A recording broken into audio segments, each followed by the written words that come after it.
माझं नाव सरोज भिडे आहे. मी दोस्ती-एकसमध्ये राहते. आम्ही इथे आराम रिट्रीटमध्ये आलेलो आहे.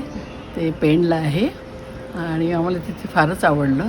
त्यांची नॅचरोपॅथी ही जी काही ट्रीटमेंट आहे ती फर्स्ट टाईम आम्ही अनुभवतो आहे आणि फार छान डॉक्टर्स पण चांगले आहे.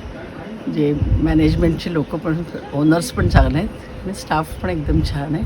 मेन म्हणजे ट्रीटमेंट फारच छान आहे आणि परिसर आणि सर्व काही छान आहे. छान आहे एकंदरीत.